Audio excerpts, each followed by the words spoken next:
Forward, men! For Macedonia! Aleksandar III. Makedonski. Čovjek koji je za samo 10 godina promijenio kartu tada poznatog svijeta. Sa nepunih 30 godina stvorio je carstvo koje se protezalo od Grčke do Indije. Genij rata, ali i graditelj gradova. Vizionar ujedinjenja kultura, ali i nemilosrdan osvajač. Ko je zaista bio Aleksandar Makedonski? Kako je od dječaka iz malog kraljevstva na sjeveru Grčke postao figura koja i danas fascinira istoričare, vojne stratege i umjetnike. U narednim minutama ispratit ćemo njegov životni put, od rođenja u Peli, preko najvećih bitaka protiv Persijskog carstva do misteriozne smrti u Babilonu i nasljeđa koje je ostavio iza sebe.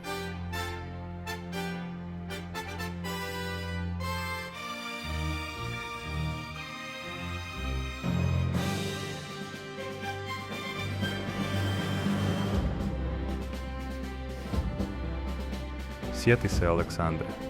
Onaj ko želi vladati drugima, prvo mora ovladati samim sobom.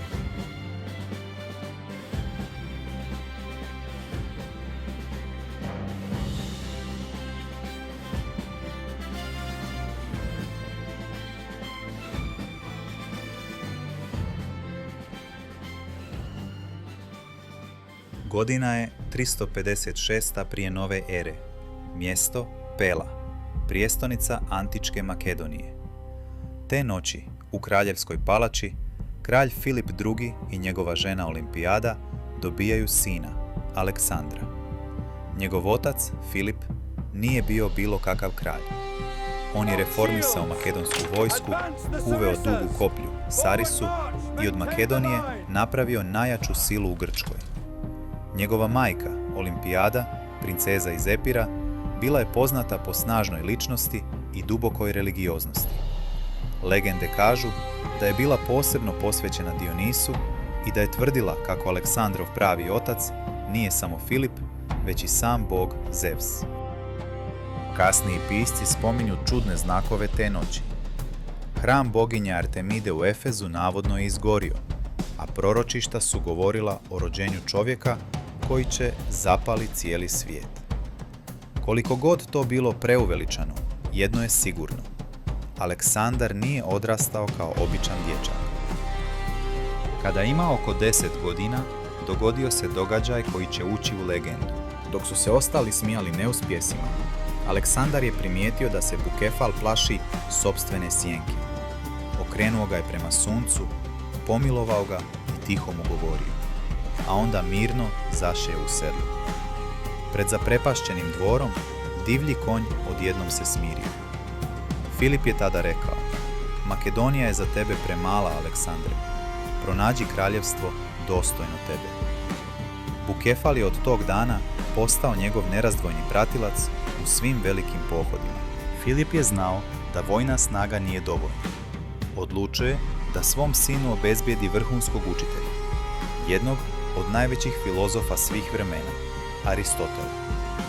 Oko 343. godine prije nove ere, Aleksandar i grupa mlade makedonske aristokratije povlače se u Mijezu, gdje im Aristotel predaje filozofiju, etiku, politiku, medicinu, geografiju i književnost. Pod Aristotelovim utjecajem, Aleksandar razvija interesovanje za nauku, posmatranje prirode i različite narode.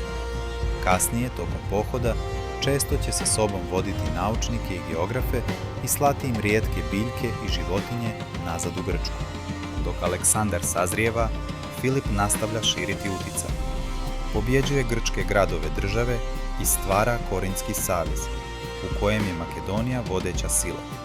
Aleksandar, međutim, nije samo princ koji uči, već kao tinejdžer učestvuje u ratnim pohodima. Sa 16 godina ostavljen je kao regent u Makedoniji dok je Filip ratovao drugdje.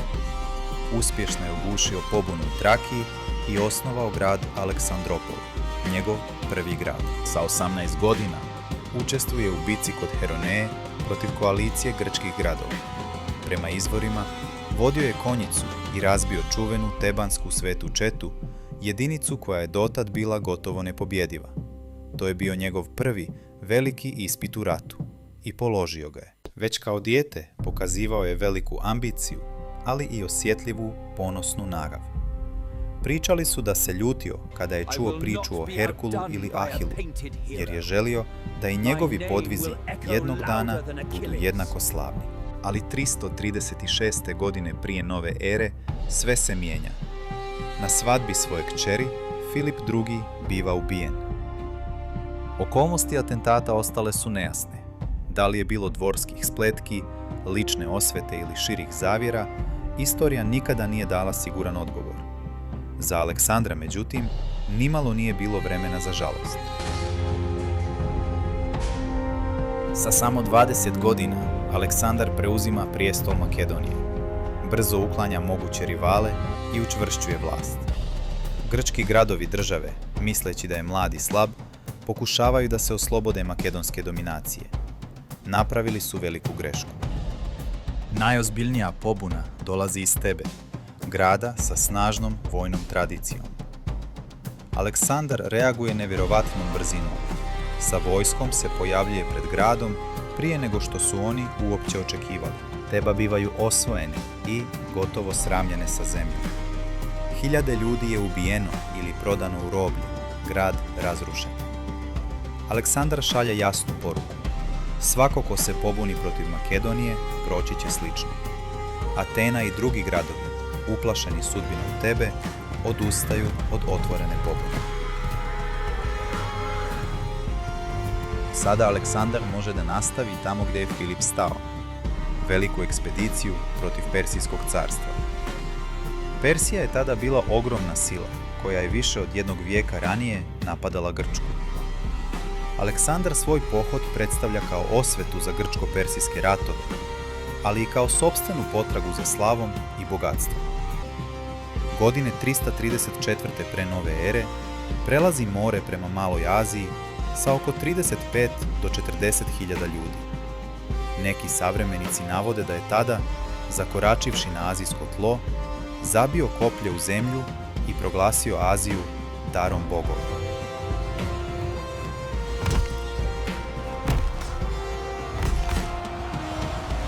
Prva velika bitka dolazi ubrzo, kod rijeke Granik. Persijski satrapi, lokalni upravnici, okupljaju vojsku da zaustave Aleksandra na samom početku. Smatrali su da je prelazak rijeke pod kišom strijela ludost. Aleksandar lično predvodi udar. Makedonska teška konjica i falanga uspijevaju preći rijeku i razbiti persijsku liniju. Bitka kod Granika otvara mu put za osvajanje čitave Male Azije. Grad za gradom pada pod njegovu vlast. Neki mu se opiru, drugi otvaraju kapije, nadajući se blažem tretmanu od strane oslobodioca Grka. Godinu kasnije, 333. prije nove ere, Aleksandru se suprotstavlja sam persijski kralj, Darije III. Susreću se kod mjesta Isa, na relativno uskom prostoru između planina i mora. Persijska vojska je brojčano nadmoćna. Aleksandar je svjestan da nema prostora za grešku. Za Darija ovo je prilika da slomi mladog osvajača i očuva svoj tron. Za Aleksandra ovo je prilika da zadobije slavu kakvu je imao Ahil, pobjedu nad ogromnom silom. Aleksandar iskorištava teren i udara snažno po lijevom krilu, tražeći put do centra gdje se nalazi Darije. Kada se makedonska konjica približava, Darije, u strahu da će biti ubijen ili zarobljen, napušta bojno polje. Persijska vojska, vidjevši svog kralja u bijegu, počinje da se raspada. Aleksandar zarobljava Darijevu porodicu, njegovu majku, ženu i djecu. Prema izvorima, ophodi se prema njima sa poštovanjem, zabranjuje njihovim vojnicima da ih vrijeđaju ili zlostavljaju. To mu donosi dodatne poene kao vladaru koji zna kada treba biti milostiv. Aleksandar izvodi pažljivo isplanirani manevar. Dijelom vojske skreće protiv persijskog lijevog krila, izazivajući ih da se razvuku i ostave prazninu u centru. Kada se rupa pojavi, Aleksandar u klin formaciji vodi elitnu konjicu ravno kroz nju, direktno prema mjestu gdje je Darije. Darije opet bježi. Bitka je izgubljena. Persijsko carstvo je praktično slomljeno.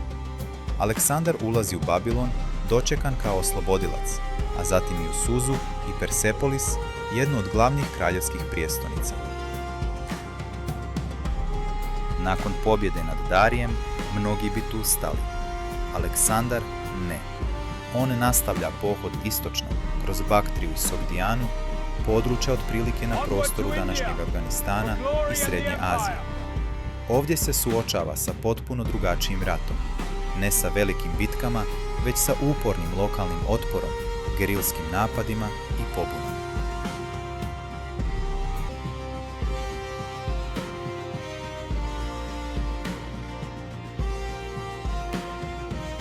Jednu od tvrđava, prema pričama, zauzima tako što izabere najspretnije vojnike koji se uz strmu stijenu penju noću i pojavljuju se iza leđa branilaca.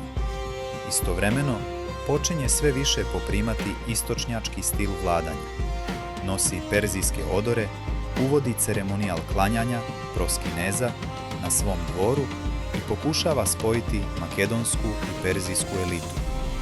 Za mnoge njegove makedonske vojnike i generale to je bilo neprihvatljivo.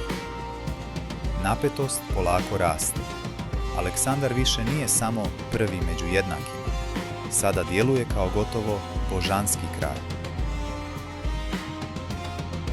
Godine 326. prije nove ere, Aleksandar stiže do Indije.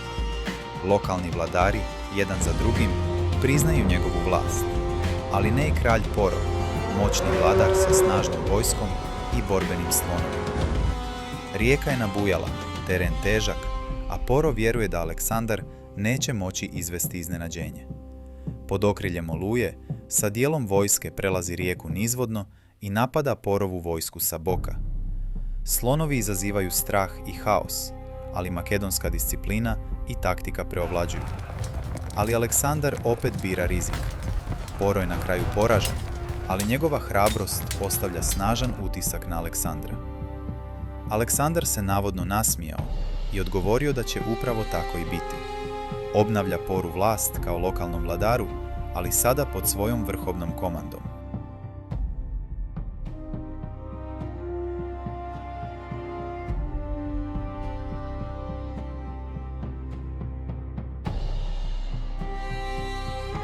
Ipak, nakon godina neprekidnog ratovanja, Aleksandrova vojska je na izmaku snaga. Iza Hidaspa, prema istoku, leže još veća kraljevstva. Priče govore o još masivnijim vojskama i stotinama slonova. Kada Aleksandar objavi namjeru da ide dalje, do kraja svijeta, vojnici se prvi put otvoreno suprotstavljaju. Ali ovaj put ni njegova karizma nije dovoljna. Vojnici žele kući. Aleksandar, bijesan i razočaran, mora da popusti. Okreće vojsku nazad. Povratak nije bio lak.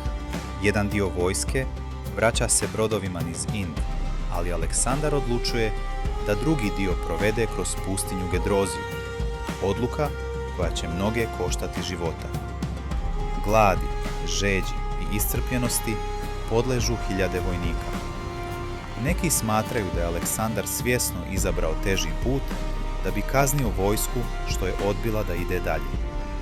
Drugi misle da je jednostavno podcijenio opasnosti. Oni koji su preživjeli pustinju izgledali su više kao senke nego kao nekadašnja elita makedonske vojske. Ipak, Aleksandar je uspio da ih dovede do obala Persijskog zaliva i zatim nazad u srce svog carstva, u Babilon. Godine 324.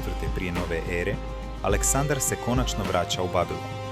Planirao je da od tog grada napravi prijestolnicu carstva koje se protezalo od Grčke do Indije.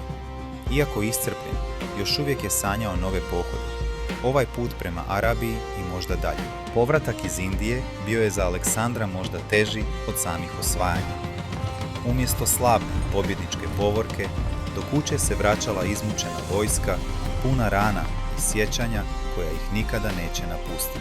Godine 323. prije nove ere, Aleksandar se nalazio u Babilonu. Imao je tek 32 godine, ali iza sebe carstvo koje se prostiralo od Grčke do Indije. Nakon jedne duge gozbe i inspekcije gradilišta, iznenada se teško razbolio. Dani su prolazili, a temperatura nije padala. Hroničari pišu da je polako gubio snagu, ali da je do samog kraja bio pri svijesti. Kako su shvatili da se kralj neće oporaviti, generali su dozvolili vojnicima da prođu pored njegovog ležaja. Aleksandar je naredio da ga nose, da ga svako od njih vidi još jednom. Za te ljude, koji su s njim prešli 1000 kilometara i desetine bitaka, to je bio trenutak u kojem je umrla ne samo osoba, već i san o zajedničkom carstvu. Aleksandar je umro u Babilonu u junu 323. godine prije nove ere. Uzrok smrti i danas je nepoznat, od bolesti do teorija o trovanju. Još je veća misterija to šta je rekao kada su ga pitali ko će ga naslijediti. Neki izvori tvrde da je promrmljao najjače, drugi da je mislio na još nerođenog sina. Rezultat je bio isti, carstvo bez jasnog nasljednika i generali spremni da se bore za svaki njegov dio. Aleksandrovi generali, dijadohi, vrlo brzo su od drugova u oružju postali smrtonosni rivali. Svako je želio dio nasljeđa, Makedoniju, Aziju, Egipat, Trakiju. U narednim decenijama carstvo će se raspasti u više manjih država pod vlašću tih vojskovođa. Umjesto jedne zajedničke imperije, nastat će mozaik helenističkih kraljevina. Među tim generalima bio je i Ptolemej, Aleksandrov saputnik još iz mladosti. On je shvatio nešto što drugi nisu. Nije morao da vlada svime, dovoljno je bilo da uzme ono najbogatije i najsigurnije. Ptolemej preuzima Egipat, čak će ukrasti Aleksandrovo tijelo i sahraniti ga u Aleksandriji, kako bi njegov novi režim izgledao kao pravi nasljednik velikog osvajača. Iz Ptolemejevog poteza rađa se nova dinastija, Ptolemejski faraoni Egipta. Grčki kraljevi koji vladaju kao egipatski faraoni iz Aleksandrije, grada koji je osnovao sam Aleksandar. Više od 2 vijeka kasnije, iz te iste dinastije, pojavit će se njen najpoznatiji potomak, Kleopatra VII, žena koja će svojim savezima i ljubavnim vezama pokušati da spasi ono što je ostalo od ptolemejskog nasljeđa. Aleksandrova smrt nije bila kraj priče, nego početak novog poglavlja. U Egiptu, njegov nekadašnji general Ptolemej stvara sopstveno kraljevstvo i dinastiju koja će trajati gotovo 300 godina, a na samom kraju te loze stoji jedna žena, Kleopatra, posljednji faraon Egipta i najpoznatija nasljednica Aleksandrovog helenističkog svijeta. U sljedećem videu pratimo uspon Ptolemeja, nastanak Ptolemejskog Egipta i priču koja vodi direktno do Kleopatre.